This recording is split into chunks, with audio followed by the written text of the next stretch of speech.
It's the 6th millennium BC, and things are happening in the world. Neolithic technology is spreading from the Near East and into Europe. A cataclysmic volcanic eruption occurred circa 5700 BC in Oregon, when 12,000-foot high Mount Mazama created Crater Lake as the resulting caldera filled with water. Poland is making cheese, finally, but most importantly, bowling was invented.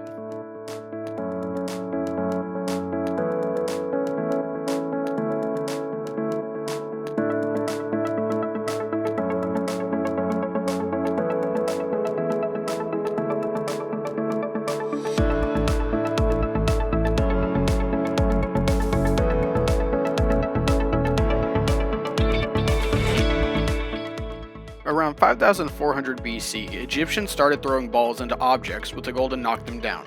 A rough concept, but one that stuck for millennia. Since then, it's not only Egyptians trying to cure boredom by knocking over some lopsided pins with a ball. No, it was a hobby that spanned world over. And finally, 7,420 years later, this is where we are. Breaking that down to get 9, tremendous break. But first, Jason Belmonte. It's only happened 20 times under the lights of TV. A perfect game. One strike away from a 300. Yeah! Give it to him!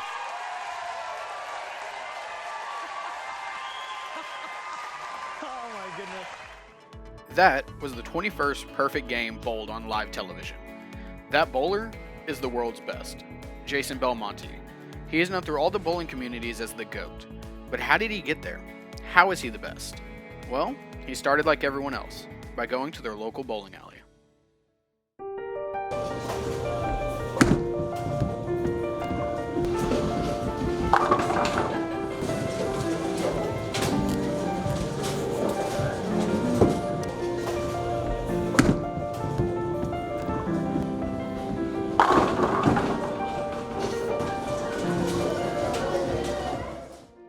This is Striker's Bowling Alley.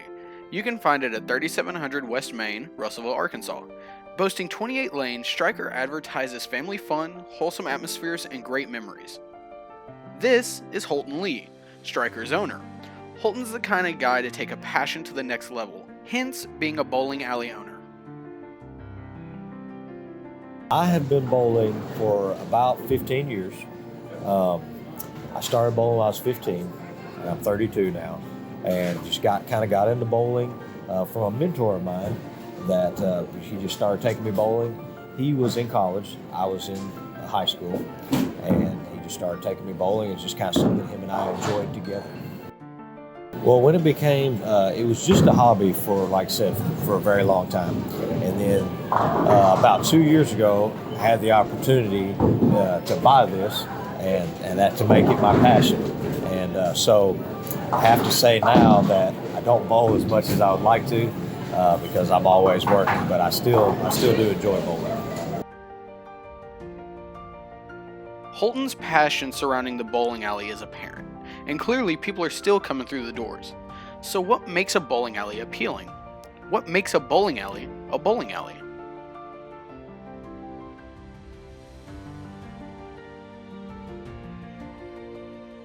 What makes a bowling alley is obviously is bowling. is obviously bowling lanes. We do have an arcade and we do have a snack bar. But technically, that's what makes a bowling alley as opposed to what some people now call a family fun center.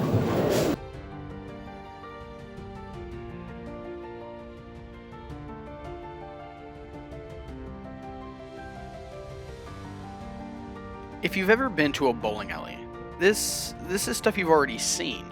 We've seen the snack bars and the quintessential bowling alley food. We've played games, both good and bad, on those iconic laminated lanes, and we've spent countless quarters in those colorful light-infused arcades. But there's something else that lurks in the bowling alley, something that very few people get to see. Well, I can't reveal my secrets, but no. The most mythical part of it is very true. It's the back of the bowling alley. Everybody wants to know what it is, how it works. There's a lot of people that don't know. But there's over 2,000 parts on one bowling unit. one bowling lane in the back. There's over 2,000 parts in the bowling lane in the back. There's a lot of moving parts also that need to be greased, need to be oiled. There's just so many things. There's a lot of vibration. So there's a lot of breakdowns that we have. A lot of people see 10 bowling pins. There's actually 20 bowling pins. There's 10 bowling pins on the deck, and the machine is always getting another 10 ready to set down for when you get a strike or you sweep off. That's how another 10 comes down so quick. The average cycle of a bowling lane looks something like this. You start up the computer at the front, type in your names, and let the computer in the back know it's time to go. Pick your favorite house ball, bring it to your lane, and then the real fun begins. Once you throw your first ball, you start a cycle of relatively simple but beautiful machine cycles. The ball travels down the lane, which is 60 feet, and hopefully you strike some pins. If you happen to strike, then you get greeted by a neon light and a new rack is set down for you. If you don't strike, then it is on to the second part of the frame. A frame is broken down into two possible throws. If you strike, then only one throw happens for that frame. If you don't strike, then you get a second chance to knock down the rest of the pins. A highlighted number usually means a split. A split is where the pins have a gap between them. After the second throw, it is on to the next frame. And this continues until the final frame, where the rule changes just a little bit. It works as a normal frame for the most part unless you strike or spare, in which case you are allowed to throw one extra ball for some extra pins. Either way, once the pins get knocked down and the ball hits the back, most of what happens next is pretty cool. So, let's say that you don't gutter. You hit the pins and the pins hit the belt. The belt is a giant piece of fabric in the back that rotates and brings the pins to the back of the machine. The ball also hits the belt, but it, being much heavier than the pins, sits on the belt and moves towards the side where it falls through a hole.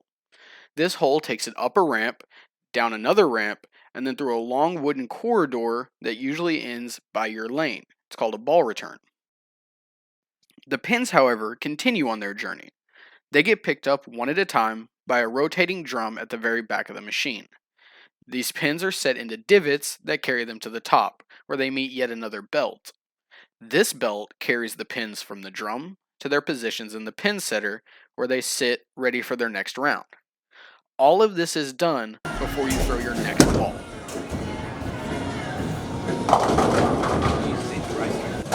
This many moving parts is amazing, but it also means there's a lot of room for error. So with something like these machines, what exactly do those errors look like? Yes, some of the most common issues that we have with the bowling lanes is called a pin jam. There's a distributor arm and it's setting down each pin. And sometimes if it doesn't set it down exactly right, you have a lot of pins come up and they back up on the distributor arm. The machine cannot fix itself, but it does know that there's something going on. That's what the sweep a lot of times stays down. It knows there's something going on, but it can't fix itself. You have to actually have somebody in the back come and set the pins by hand in the machine to get it back going again. That's our most common problem. Second thing would be a ball not coming back. A lot of times there's a carpet on there that sweeps the pins away, and then there's a hole that the ball goes into. A lot of times a pin might just get in that hole and cause the ball not to come through. All you have to do is just pull that pin and the ball will go right through the return. Those are the two most common problems that we have. So, we've covered the lanes and we covered the machines, but there's still more to learn. To some, it may be a surprise that the lanes are covered in oil. It's a special kind of oil, but how so? The lanes, we try to oil the lanes. It's actually clean and oil the lanes every day. The machine, it actually has sprayer heads on the front and a brush, and it sprays cleaner out in front of the machine, and this brush brushes the old oil up, and there's actually a suction on it. It sucks all that up, and then on the back end, it lays a whole new fresh oil down, and that lays what you call a pattern. And most people have like what you call a house shot. There are all different types of oil patterns that you can program the machine to, but most people have what you call a house shot. It's like what we call a Christmas tree pattern, and it's dry. About 2 boards on each side is dry, and then it's dry right into a Christmas tree pattern. That's how you'll see the ball come down and then snap there at the very end. What it is, it's running on the edge of that oil line. and then it runs out of oil and it snaps right into the pocket. That's how it's set up to do. When you see on the pros, they have different shots, and they make it where it's a lot harder to where you can't just lay your ball down and it go right to the pocket. So there's a whole lot of things when you get deeper into learning how to bowl. The oil does play a big factor in how you bowl.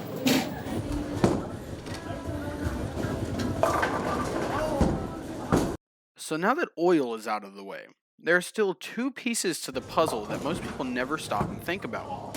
One of those pieces are the iconic, yet maybe not so fashionable bowling shoes. Bowling shoes they are a lot different from regular shoes, and they are a must when you're bowling.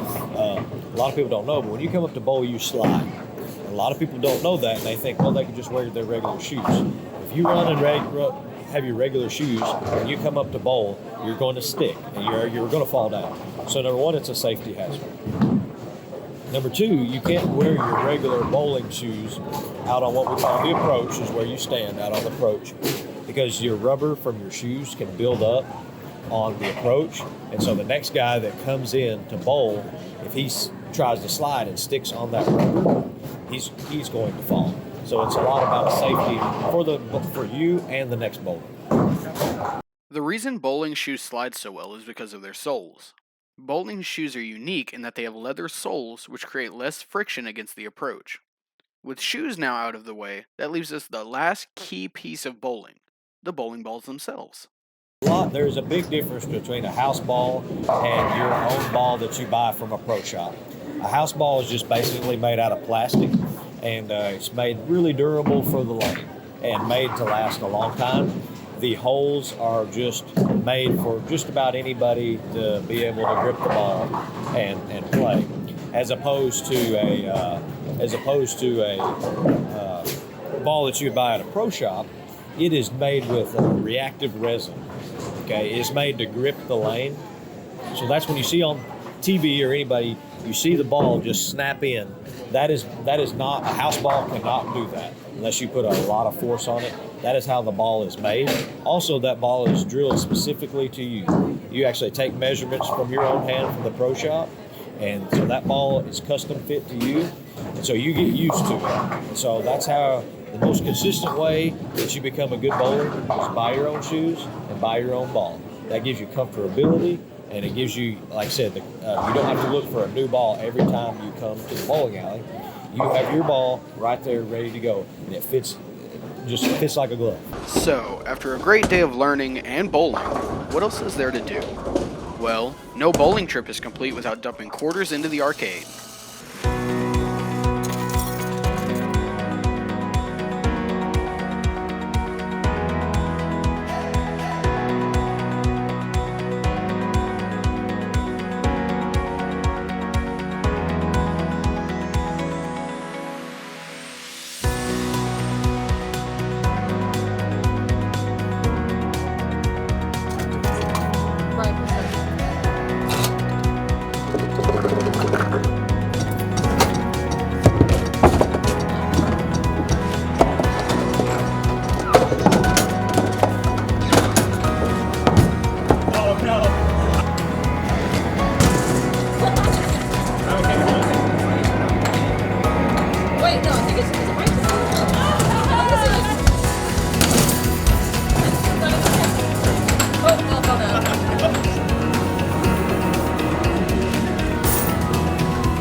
Somebody who's never tried bowling or hasn't bowled in a long time or says they're not any good at bowling, I would ask you to reconsider. Come give us a try. Don't always focus on the bowling. Especially bring some friends, and we can create a good atmosphere where friends have a great time, and it's something they can, even if they do bad, it's not about that. It's about the camaraderie. It's about the environment, making memories with friends. There's a lot of places you can go. You can go to the movies, but not everybody can, agree on a movie, but a lot of times everybody can bowl. You can from 5 years old all the way up to 90 can bowl. Nobody's left out. So I'd ask you to reconsider. Don't focus as much on the bowling. Just focus on having a good time and being with friends and family.